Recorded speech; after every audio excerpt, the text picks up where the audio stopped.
Hello, I'm Kyle Adams with the Flat Earth Institute of Science. And I'm his wife, Karina Adams. Today we have a special guest, Cami Knodel, also known as Aisling717. Recently we did a video talking about our demographics. In that video we pointed out how we have a very small female audience, and that really inspired us to do what we can to help promote the female Flat Earth channels that are out there. So thank you so much for joining us, Cami. So, tell us about your channel. Okay, that's interesting on here. The demographics, I've come across the same thing, of course, on Globebusters. For those who don't know me, I am Cami. I'm Bob Knodel's wife from Globebusters. I also have my own channel, Aisling717 or Ashlyn717.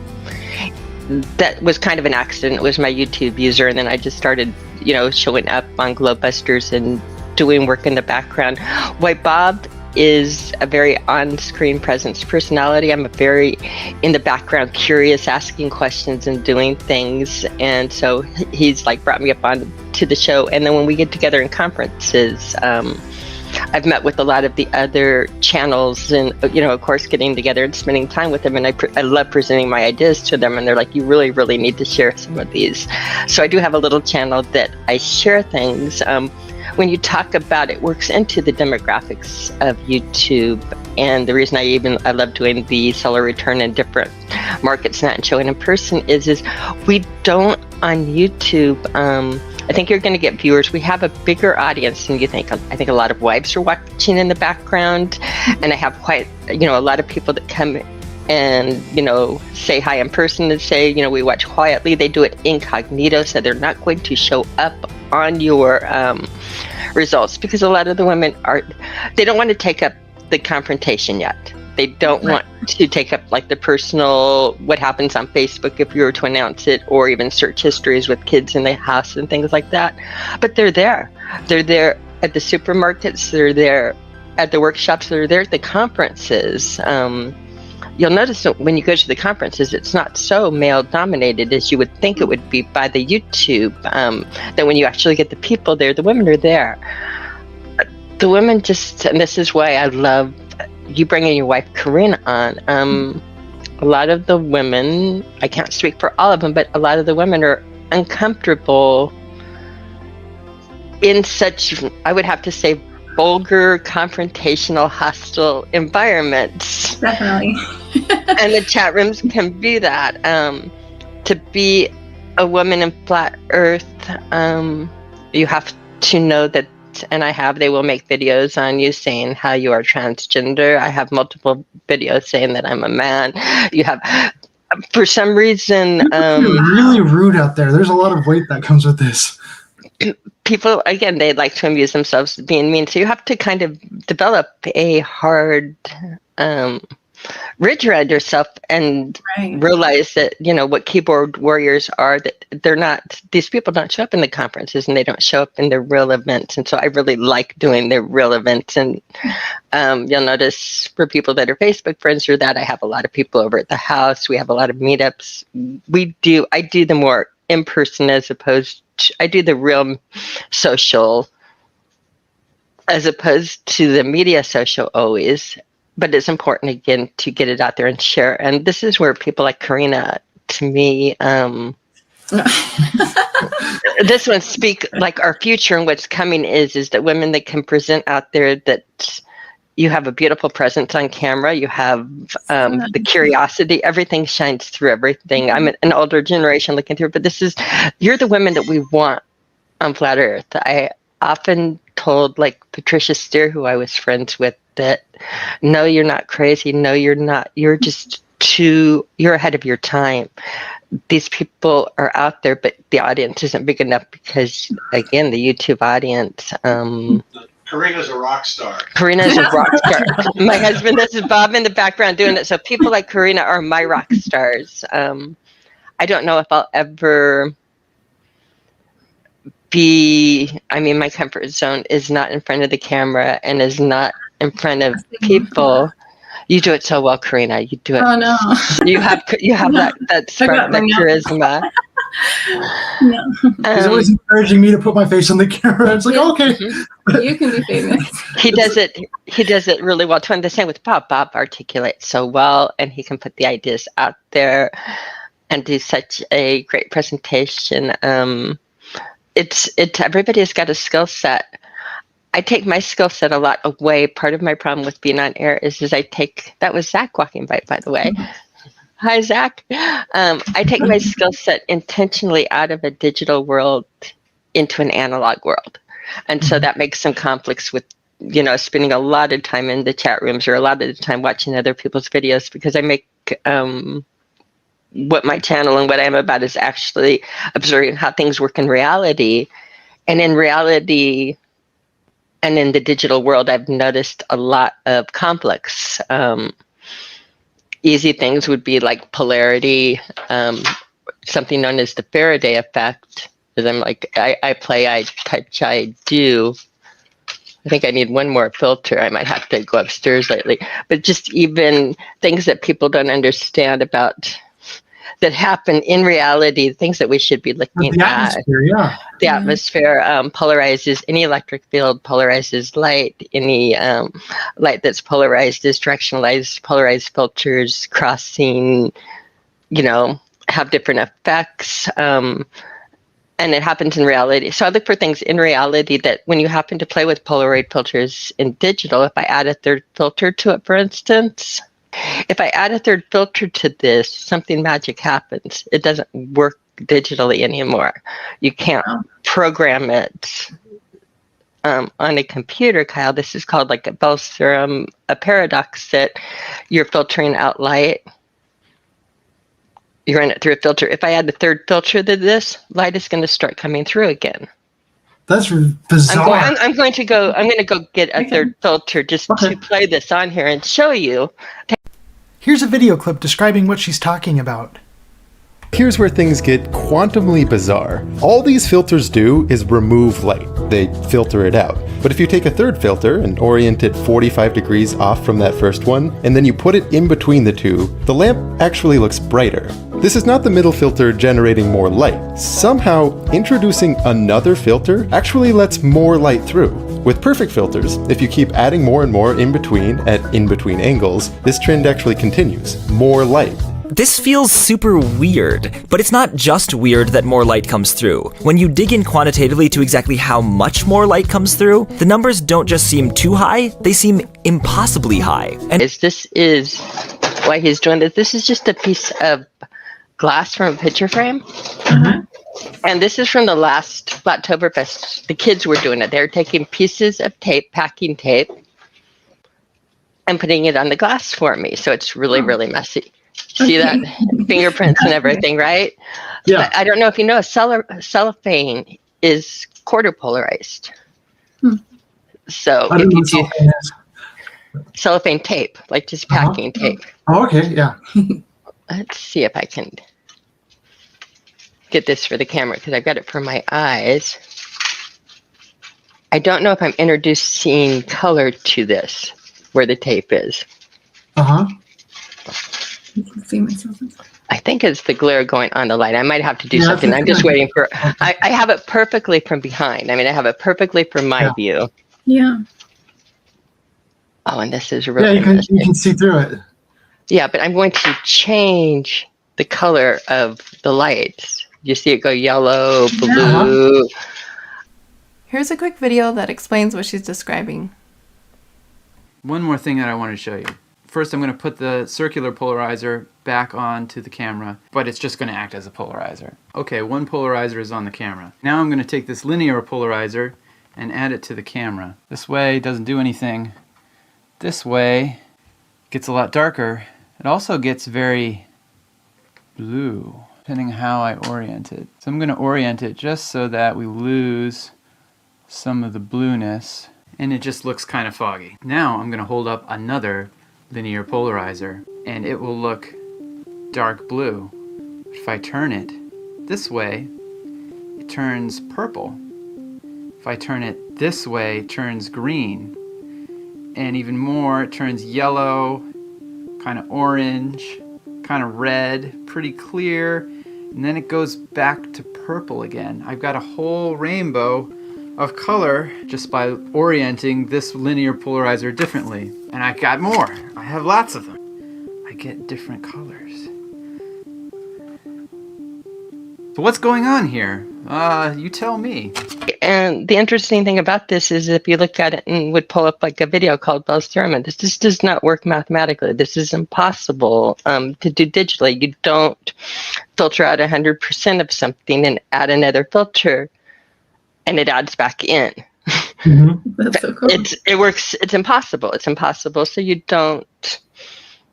So again, I'm finding out that doing things digitally and trying to replicate things digitally in a digital world doesn't replicate reality very well. The same with, I played with, like on the premise of the, you guys are Bible readers, right? Mm-hmm. So the firmament is described. Can you describe the firmament for me biblically? Well, they described it as a dense mirror, like something. It looks like a molten looking glass is what they called it.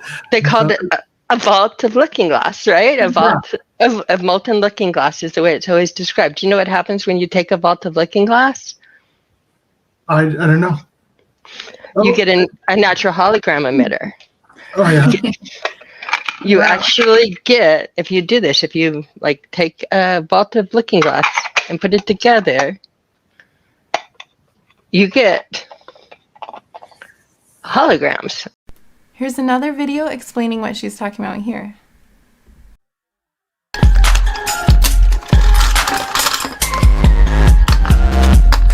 So we have two pieces with a parabolic mirror, and this is gonna be the base and the object. You need to place it, I guess, somewhere here. What? That's awesomely cool. Maybe this camera can catch it. Can't see that. 1 second.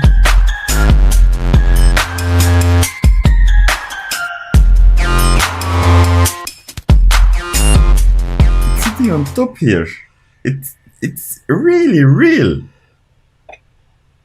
But it's just light. It's really nothing.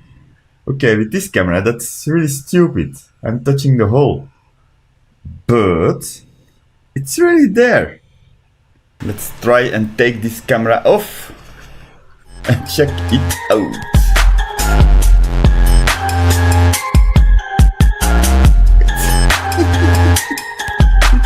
It's not there. It's really nice. Okay, here it goes over the edge. But the thing about a natural hologram emitter is when you think of a hologram emitter, you think of only visual, that it's creating this, you're using cameras from all over, and it's bringing in and creating this visible optical illusion, right? Uh-huh. But if you create a natural hologram emitter that's just like a vault of looking glass, it carries all of the waves. So if you put a piece of ice cube in the hologram emitter, the hologram is cold. Mm-hmm. That I have up on my channel. That's on Good Times for All, so we'll do it.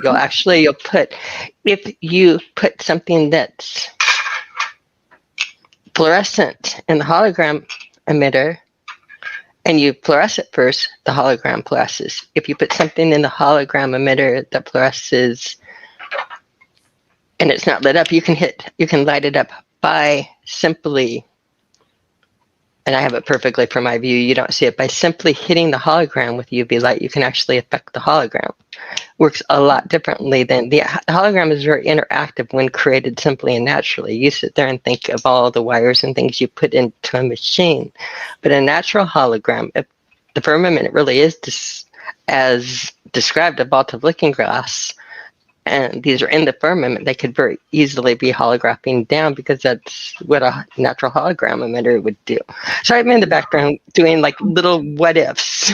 Yeah, what ifs, looking at things and how it might work. And these are not, that's not. I don't know if the firmament is a hologram emitter, but I do know that it sure could be if it was as described. It fits these different description qualities. Yeah. Right. And so yeah, we gotta wonder about like, where did you learn all this stuff? This is like amazing. So, yeah. My background is I'm a gemologist. And so what that means is it means that if you go to a jewelry store and you bring your stuff in and you got this ring from grandma, what's in the ring? Somebody needs to know, hey, what is this? Is this real? Is this synthetic? What's this red stone? What's it worth? How rare is it? And that. So that was basically a mainstay of my day, along with buying and other things, is a little detective work. And so I had a head start on what they're doing in the flat earth world, because I sit there and on my desk and in my laboratory, I had something called a refractometer, where I tested the refractive indexes of things. I saw, are they single refractive, double refractive, which you'll get into, that a lot of the things will actually have bend into two lights, into an ordinary and extraordinary beam. And you can move the images, which I can show you too, just again with double refractive materials and polarity. Just again, you can shift where you see something, just like you've seen an arrow shift. You can do a light shift and shift out by which axis you see it. So so you kind of learned about this stuff in gemology, is what you're talking about? I've learned a lot of the different pieces and parts here, and they put it together. Gemology is a fun one because they separate it from, this is what I've noticed about a lot of the sciences. Gemology is even a whole different ball game. They don't, in the university, have its own little thing on it. They put us in a different school entirely. It's a trade school. You go there, you spend your day, all day in school learning about gemology. You go home, you don't learn English, you don't learn anything else. You learn straight gemology, and they test you on your skills on it. And before, I'm old, so when I did it, it was in an analog world.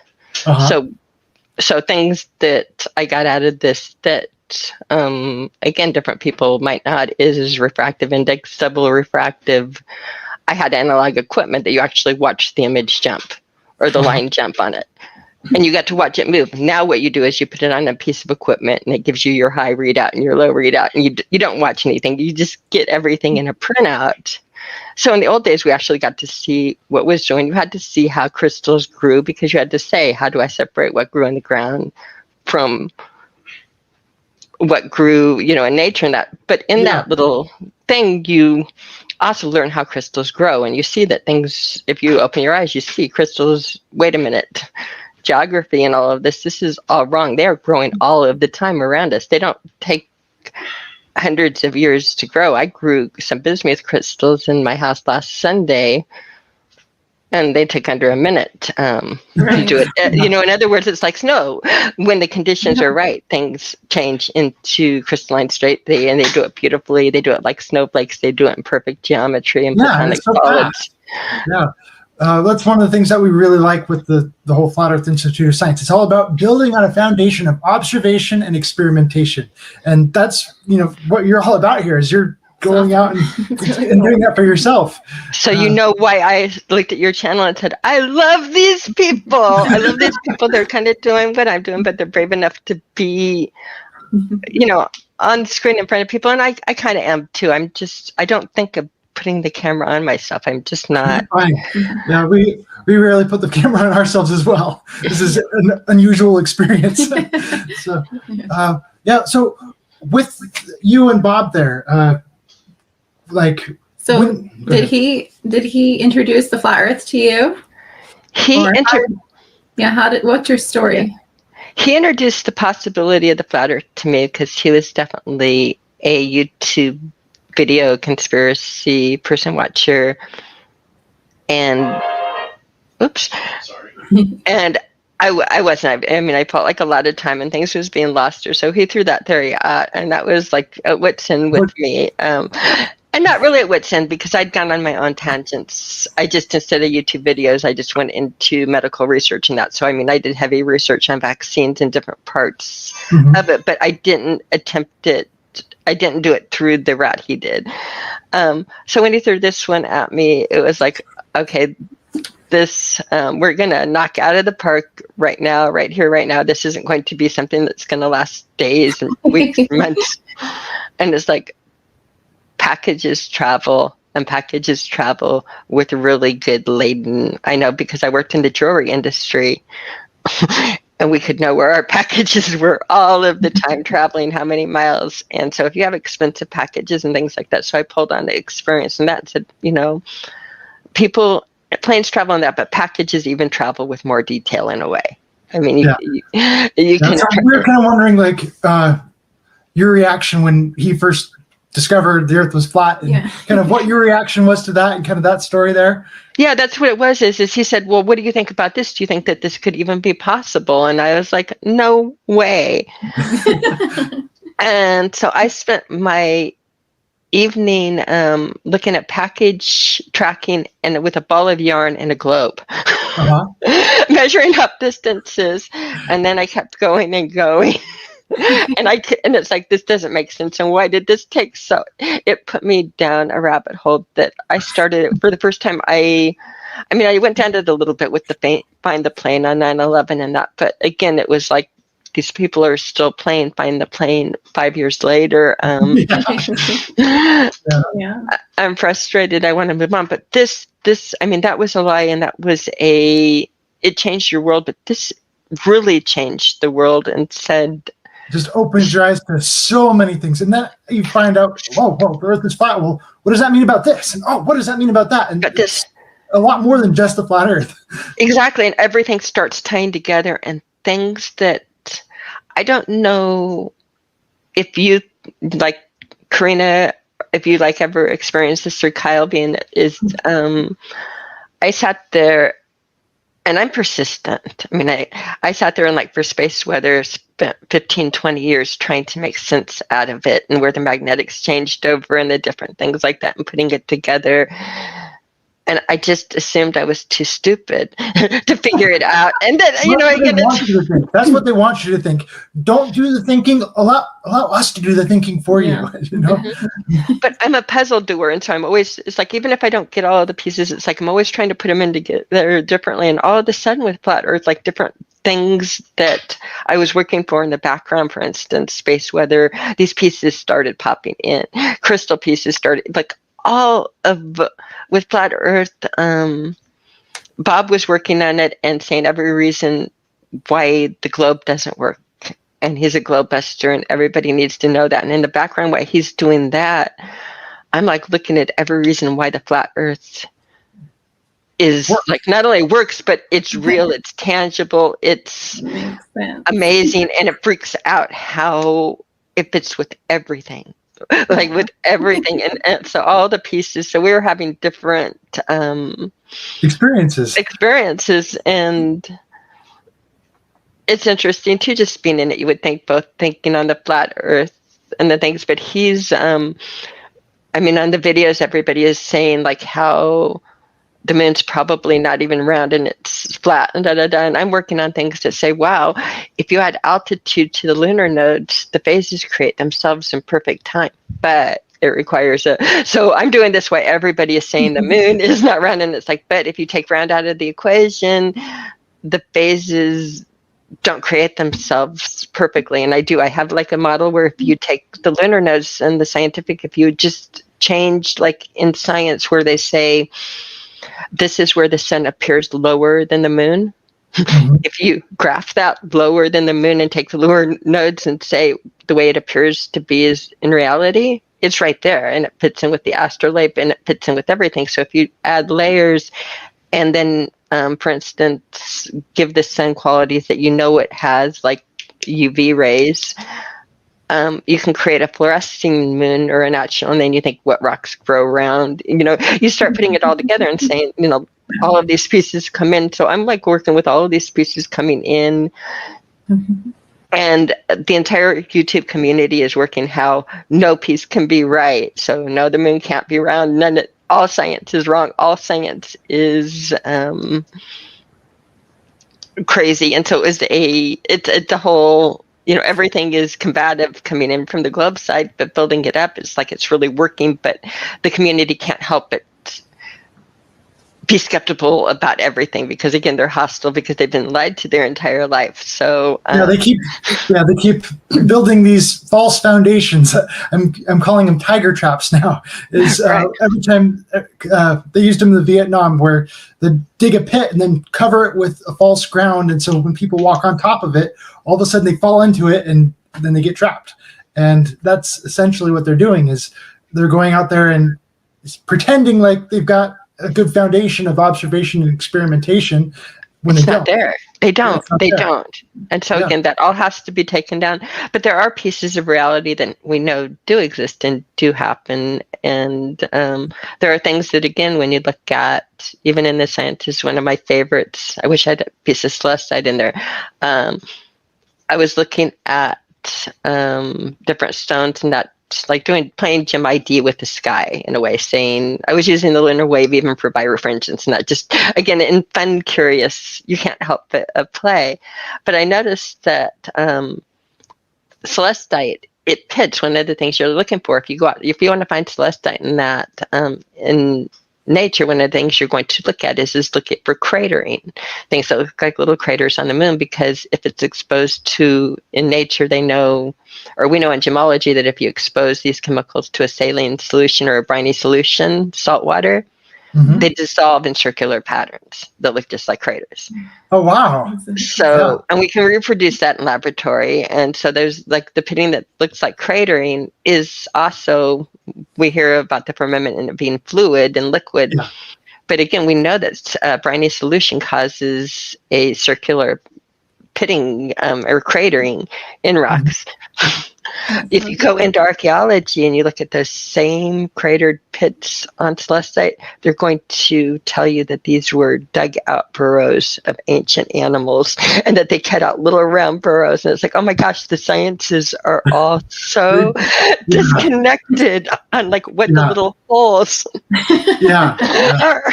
But when you've got the observations to back them up, it's just like, this is what makes sense, and that doesn't make sense. Right. It's pretty plain as day. So so what they do is, they disconnect the scientists one unto the other and keep the branches separate. And then things like where you're actually watching things grow in that gemology, they throw it out of the university entirely. That's just a trade school to be able to tell the difference, because it doesn't work with the rocks growing over. It doesn't. Gemology does not work with geology. I have a question. Just how supportive has your family been to this whole idea?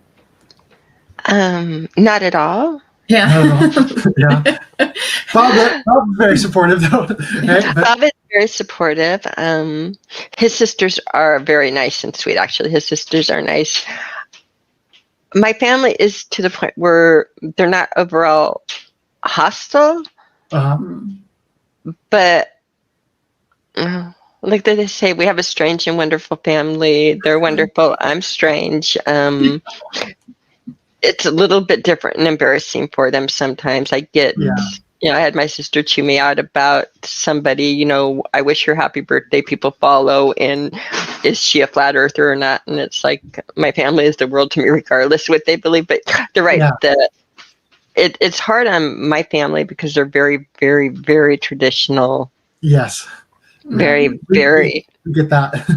My brother is a minister on a military base. And I mean, like different, very. So you'll have that too in Utah. So you have this, and just by the nature of social media and people crossing over, it gets uncomfortable for them sometimes. And I try to respect that too. And we go back and forth, but. Yeah, and that's where it's like really important to have these non-hostile relationships, to be able to talk about things in a non-hostile manner. I've been talking a lot with some anti-flat earthers where I get the chance to talk to them every once in a while, and I can really say I've been talking a bunch to Mr. Sensible, and he started off like in a, oh well, this is Professor Dunning-Kruger and everything, and then I've been able to develop a little bit more of a non-hostile relationship with them, and so we can kind of settle that down. And I feel like as we try to settle the waters down a little bit more, then we're going to be able to probably have a stronger female presence in the room, hopefully. Yes. And that does make it a lot. I mean, let's call it what it is bullying going on YouTube. Yeah. And it's not fun to be there. It's not that we feel like you're going to beat us or that we're not going to win. We don't care. We want to think through the problems and go through it logically and give information that we can filter. We don't want to be told what to think. We don't want to be told how to think. We want valid data points and different thought processes. Like maybe I think this because of it, but not you're a total nut if you. Right. And how could you be so stupid to not have this thought? Everybody's minds work, differently, and will filter the pieces of information. But it's crazy how sensitive of a topic just the shape of the world is. You know what I mean? People is get so emotionally attached to that, and I don't know. I just think about going to school. Oh, you're telling me my teacher was wrong? And people, because they have a strong connection to like their traditional school teachers, they don't like the idea of us challenging those people that they love. And so it kind of gets involved with that. And so I guess you could say like your brother's a minister. And so you don't want to go about saying, oh, well, my brother's wrong or anything like that. You know what I mean? So it can be kind of a sensitive topic there. It does get sensitive, and my brother is actually like fairly cool as far as saying we're not going to agree on this topic, and it's okay. And I don't want to discuss it with you.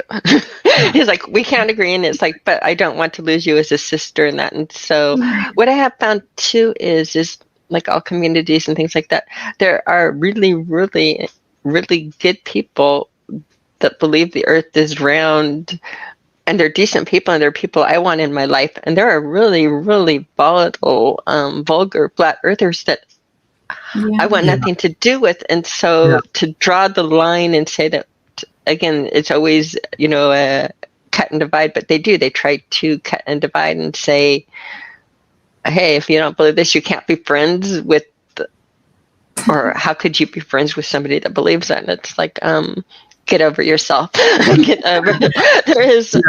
This is a journey we're on, and we're at different places on it. And you're at a different place 10 years ago and had different beliefs too. And people forget that.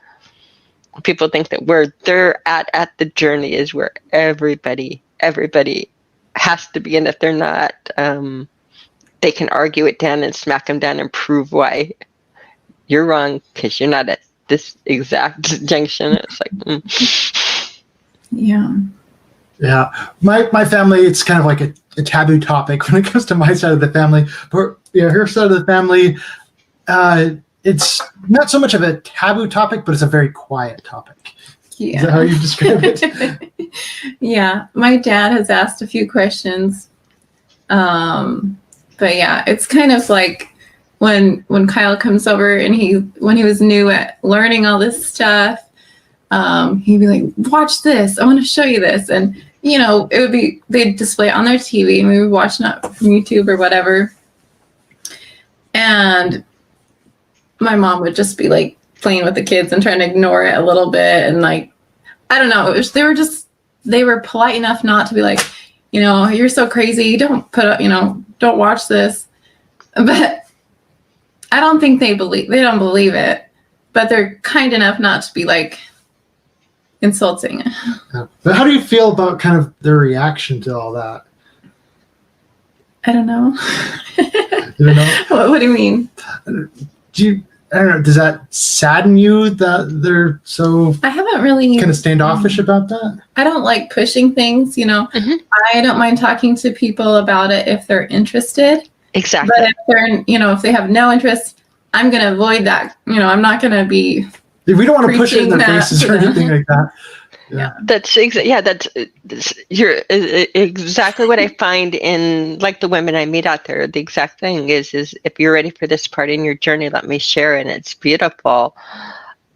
but it's not up for me to take a stick, knock you down, and say, "Hey, I have it all figured out." No. You are gonna believe this. You are going to believe this, and I can prove it. Yeah, that's So it takes like the curiosity and the fun. Now my mother, bless her, and this is like the good spot on it. It's not. I can get her to watch Flat Earth if she thinks it's the coolest thing ever. This is, I mean, of the generation, she thinks it's the coolest thing ever that I can bring me up on the TV screen, and I'm big on the TV, and so she likes watching me. She doesn't, she's like, "Oh, you look so good," and she's like, "I just love," and so it's like almost the reverse of the other things. But she doesn't really care about the topic at all. But she really likes, that, especially now that I'm out of state, that she can hit a button and see me and thinks that's the coolest, and so I love that. That's sweet. And it's again, she's like just the sweetest thing in the world, and it's a lot to have her like change her. I mean, she's open to things like that, but to take out an all-out debate in that, it's like I love her no matter what. It doesn't need to be on the journey. You don't have to. She's a good person, and she's going to do okay. I don't think your judgment comes on having everything figured out as the best puzzle solver. I think it has to do with what kind of person you are in life. And it's fun to be a puzzle solver, and it's fun to figure things out, but it doesn't, if you're not a good person, at the end of the day, you're not happy, you're missing your journey. Yeah, I think one of the hard things for me is I get so passionate about it, and it's just like, I just want everyone else to have the same passion that I have. I have to calm them down a little bit. I understand that. It's so fascinating to me, and so when I go and share, my treasures with other people, I want to share it with my loved ones. I want to share it and say, guys, you guys are important to me. I want to share this amazing discovery with you. And when they are really standoffish about it and they don't really know what to say, they don't want to talk about it, that can be hard. That's something that's really important to me, and they're saying, I'm not interested, I don't care about that. Right. And that's really tough. Yeah, they're really blunt with you. Yeah, but we still love them anyway, but it's still just, that's an important part of you that, they will wear NASA shirts just in front of you, just because. Just to do my there's a little bit of a friendly rivalry there that we do that. And so, my brother, he got, and his wife, they'll wear their NASA shirts. And I wear my NASA Lies t-shirt. Yeah. But again, you work through it, and time is more evidence, and that comes through. I think a lot of it is again, as more evidence. They've had their whole lives and things that are important and the things like this, and you're throwing out something that goes not only against everything that they hold dear, but in the process, the hardest part is it makes people that you trust, that you trusted, into liars, and you feel betrayed. And so again, you're asking them to openly take on a feeling of betrayal and everything like that to make you feel ego and smart. So just playing the other devil's advocate on this, and Bob is also exactly the same way, and he wants everyone, and he needs to share, and it does it. People need to be able to have the option of hearing it. That's what I say is just like, we really do. We have to have it out there, and people have to have the option of hearing it, and they have to have the option of hearing it in every different way, from the artistic, from the scientific, from the spiritual, from the, again, it crosses over everything. They need to be able to get it, but they don't need any one area, because it's your passion. Yeah. Yeah, everyone's different. Everyone has different passions, and some people are very passionate about everything that comes out of NASA's mouth, and so I guess I can see how they would be disappointed when we are saying that we don't trust what NASA says. Yeah, right. I think about when we first started, being introduced to Flat Earth. I didn't want to hear anything from your mouth about it. At all, right? It's a natural. I did mine with Bob. I want to shut this. It's like not only do this one I'm going to take on because not only do I not want to hear anything about it, but I want to shut it down here and now. There was something offensive about it. It really like. Yeah. Well, when I got started, I just thought it was so crazy that anyone could believe that the Earth was flat, and then I started looking into it and it's like, wow, that's not so crazy. That actually makes sense. So I don't know how to explain that otherwise.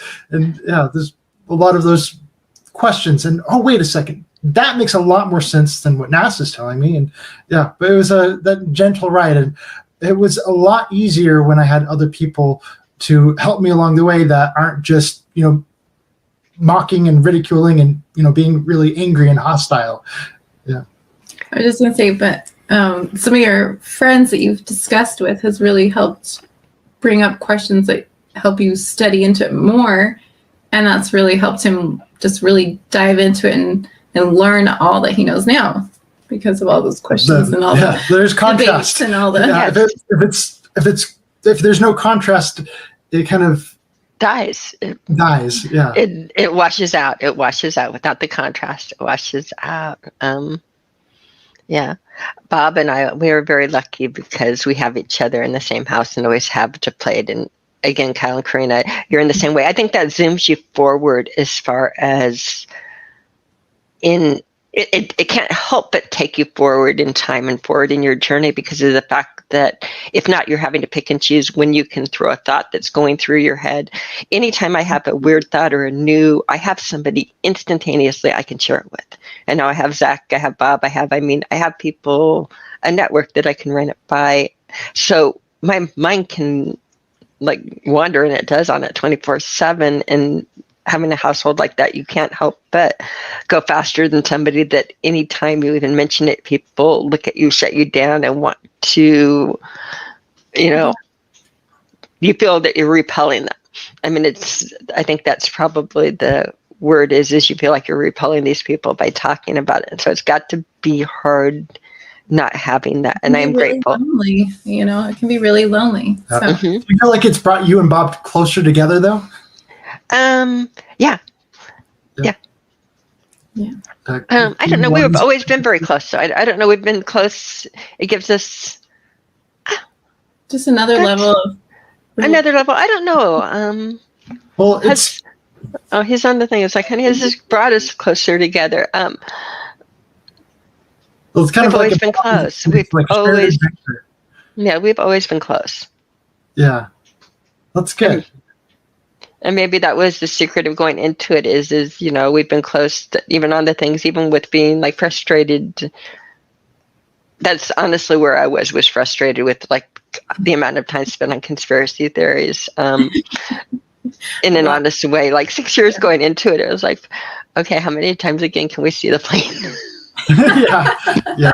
And it's terrible because it's just so important, but it was just my okay, I get it. But what's going to do about it? But a flat Earth. Again, this is more than just a little betrayal of a country doing this. This is your world and how your whole world works and your creator and the implications. The implications are so much bigger to me than just dirty politics. Oh yeah, for sure. Yeah. It's a lot more. For me, it's a lot more enriching than just talking about politics. That I feel like it's a continual, ongoing thing that doesn't really get anywhere. You know what I mean? But with this, It actually goes somewhere. It does, and with the trying to understand how it all works, you can't help. If you, this is somewhere where I've been lucky on with playing with the things. I was out the other night, and everybody should have a UV flashlight. If you take this out in the springtime, one of the things that fluoresces is chlorophyll. Mm-hmm. Chlorophyll fluoresces bright red. So springtime out in Carolina is beautiful right now. You're taking it, and these plants, grass, by the way, is kind of grayish and dull. It doesn't have a lot of chlorophyll. That's like what you plant in your yard. That's what we're told to make everything nice.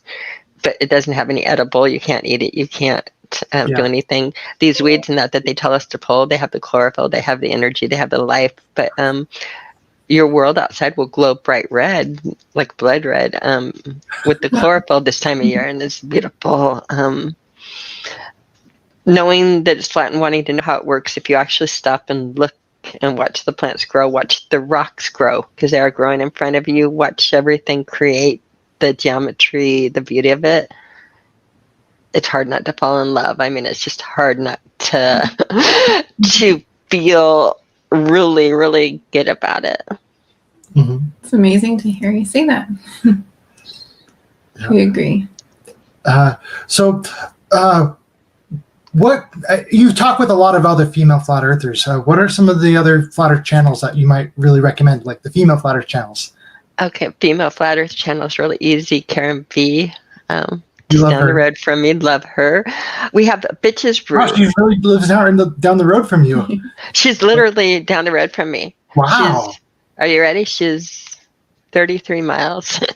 Wow. This is a half hour away from me. So she's just over 30 miles away down the highway from, a couple of turns and that, but really close. We get together. I really enjoy her a lot. That's cool. That's awesome. I fell in love with this part of, I like traveling and seeing different parts, but I spent about a month down in this part of the world with Karen, and the rocks that's where I fell in love with Carolinas, was rocks and digging in the dirt out here. It was at Karen B's. She's on acres of land with a river running through it, and her property has my heart. I call it Karen land. You have Rose 777, of course.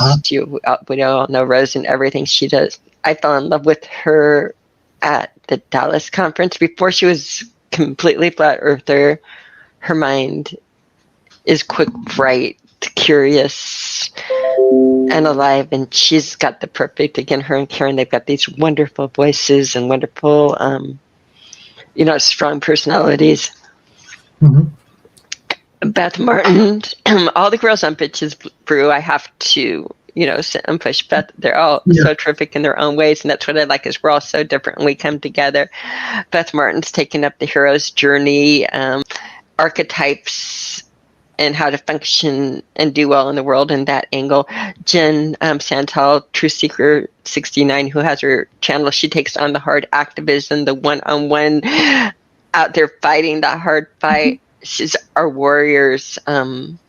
We have some amazing warriors out there too. Roxanne over in Europe always has had my heart. Roxanne Glenn. The list goes on and on with the women, I think. And they're quite. Carly Sunshine brings sunshine into our world every day. It's a nice list. Yeah, if you could give us links to the channel, we'll definitely include them in the description. Definitely. And you can keep on going with it. The women are out there. You have to look for them. But they're putting on really, really good stuff. And again, as more of us come out here in the community, if you guys can show a little bit of support, we know you can't take away the bad, but give a little bit extra good when a woman is brave enough to come out, because a lot of it is out of our comfort zone. Some of them not so much, but Flat Earth means a lot, else I wouldn't be doing this. I was gonna say, just the way you're interconnected with all these different people, I think that's part of what is really holding the whole Flat Earth thing together when it comes to all of the different censorship that goes out on there. The algorithms trying to uproot us and kill us that way. But it's just that unity where we stitch ourselves together and we support each other, and that's what you and the Globebusters there, that's all amazing when it comes to that interconnectedness and being aware of each other, what's going on. And it's important because you have people that are taking the hard roles, like Jen, Truth Seeker 69, because of what she says and because she's taking that activism role. Her channel is really, she's had one channel after another removed. Without us here to pass on the new channel names, to say where to find, she's taking these risks. It's up to us to say Keep her alive. keep her alive. Like, yeah, just don't here, dive off the cliff and there you're gone, and YouTube's going to make it that nobody can find you. So I think we are we need to take responsibility for sharing the work, and I try to do it orally again with people out there more. You might like, Cami, I don't see you out on social media promoting everybody in that. And again, remember, I try to keep in an analog world. Yeah, that's okay. You're at the conferences and you're doing all kinds of I'm at the stuff. conferences. Anytime you're going to see people with a lot of people, you're going to see me, and I'm going to be hugging everybody. Yeah, it's just like, and glad and saying thank you for the channel and the work you do, because it's so important, amazing, and as again, what you guys are doing especially is after my heart, and you can tell with what I'm doing why it might be after my heart. You guys put together information that's curious, that you're testing, and that's child friendly, that you could show. I love at the conferences, if you want to know who's around my table too and who has a lot, and God, the kids are smart as hell. The kids want to know how it all works, and their eyes grasp it. And that, why make it such a place that if mom was in the room with the kid, that she would have a problem with the languages? Like, we don't understand. We think we're exercising free speech by going on other people's channels and talking foul, when it's like you're not. You're just making it so limiting your audience. I almost like it. It's almost like ratings on movies or whatever, that not everybody wants to go to an X-rated movie, and especially with the kids, an R-rated movie. You don't want to go to an R-rated movie. Sometimes with your kids, you're more comfortable in a G or a PG or whatever. We should have free speech. Means that everybody is allowed to exist. G-rated means general audience. So, yes. We have G. It means you've got the widest audience you can think of, or you can try and get. Yeah. Right. And so when we sit there and take on the G audience is taking away my free speech because we're taking away the F word or the C word, or it's like, no, you guys are taking away the audience by insisting that your personal free speech is more, your need to stick out and talk dirty is more important than, and again, that's where it's not the ideas or the concepts. It's just people, it's like, oh, I think it's free speech because I can say a bad word. And it's like, really, I'm almost 60 years old. There's no bad word you can say that's going to shock me or that I haven't heard or anything. But we should have a friendly place that if I'm with kids or grandkids or whatever, that it could be on in the room and be comfortable, and mom walks in, and that having a comfortable place is not, that's I censor for. In other words, I believe that is free speech, is us demanding to have some clean areas. Yeah. I really liked a comment that someone said, they were happy with the way we presented so they could show their homeschooling kids. Yes. That was nice to hear. And again, our children are the coming up generations, and so if you call it that, under our free speech, make everything so comfortable and unshareable with it, you're going to guarantee that these things won't get shared. Yeah. Right. We need more channels that can be shared. And again, the thing about the things that you can share with the children and the homeschoolers is the age bracket starts low and it encompasses everybody. There's nobody that can't get meaning out of it. And yet, by formatting it differently, you can make it that, again, especially introducing people to a new idea and a new concept, you can definitely make a room hostile and vulgar and make people not comfortable, being there and introducing. Right. Yeah. Well, we really love everything you're doing, and thank you for talking with us here. It's been fabulous. We've really enjoyed getting to know you better, and just hear more about what's important to you and all these things. Well, you're very talented, and I love hearing everything that you're doing too. So thank you. Hopefully I'm going to see a lot more of you guys, and maybe like again as your university or that we can place some with double refraction and some different areas. If you get into it, I'd love to help you put together lessons in that in these areas. If love you need any that. help, It'd be really fun. you guys would be great presenting. But I've got like some different ideas that could present well, and the kids All right. loving that. So, Yeah, it's all congratulations. about connecting those puzzle pieces, as you say. And as I can find a place to put your puzzle pieces, I would love to make those connections and include those. Lovely. I love that. So, I like what you're doing. I like it that you're doing a women's and bring them out there. And They're important to us. yes, Yeah. Playing very important And have roles. really important things to present that maybe the male might not, put it in that same way. I noticed And that with my Modern Earth Science Destroyed series here, my biggest fear about that is becoming like the anti-flat earther Professor Dave Explains. He says everything in a very snide and condescending manner, and I always feel like when Karina's here with me, I am able to say things a lot nicer. I'm not. Calm down. And the softer side. She helps me say it in a less snide and condescending way. She helps me be more natural and more real and sincere. You know what I mean? she brings out your real person or your humble instead of the trigger. Yeah, a trigger response.